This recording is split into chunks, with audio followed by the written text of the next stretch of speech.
అందరికీ నమస్కారం. ఈరోజు కథ ఈ జెండా కింద. ఈ దేశంలో రోజుకి రోజుకి చాలామంది కనిపిస్తారు, కాని ఈ కుక్కని ఎవరూ చూడలేదు.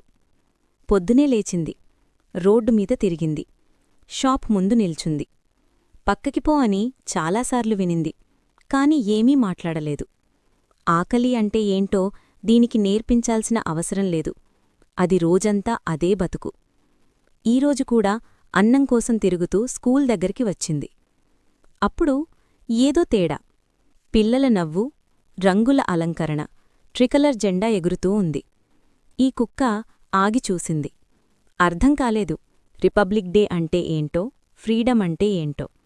కాని జెండా ఎగిరిన క్షణం అది పరిగెట్టలేదు, అరవలేదు, సైలెంట్గా నిలబడి ఉంది. యాంథమ్ స్టార్టయింది. చుట్టూ అందరూ నిలబడ్డారు. ఈ కుక్క కూడా అక్కడే నిలబడి ఉంది. భయం లేదు, తరిమి వేయరు అని అనిపించింది. ఈ జెండా కింద అది సేఫ్గా ఉంది. అంతా అయిపోయింది. పిల్లలు వెళ్ళిపోయారు. స్కూల్ మూసింది. రాత్రయ్యింది. చలి పెరిగింది. ఈ కుక్క స్కూల్ గేట్ దగ్గర మెల్లగా పడుకుంది. ఈ దేశంలో అది ఎవరూ కాకపోయినా ఈ జెండా కింద అది కూడా ఒక భాగం. రిపబ్లిక్ అంటే రూల్స్ కాదు, రైట్స్ కాదు, భయం లేకుండా బ్రతికే హక్కు. నీతి. దేశమంటే ఈ నేలమీద బ్రతికే ప్రతి ప్రాణానికి దొరికే భద్రత. ఇలాంటి కథల కోసం ఏఆర్ సోల్ ఫ్రేమ్స్ ఛానల్ని సబ్స్క్రైబ్ చేసుకోండి. ధన్యవాదాలు.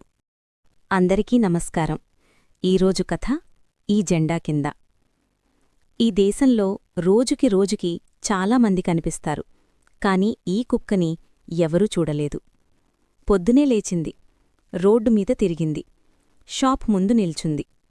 పక్కకిపో అని చాలాసార్లు వినింది, కాని ఏమీ మాట్లాడలేదు. ఆకలి అంటే ఏంటో దీనికి నేర్పించాల్సిన అవసరం లేదు.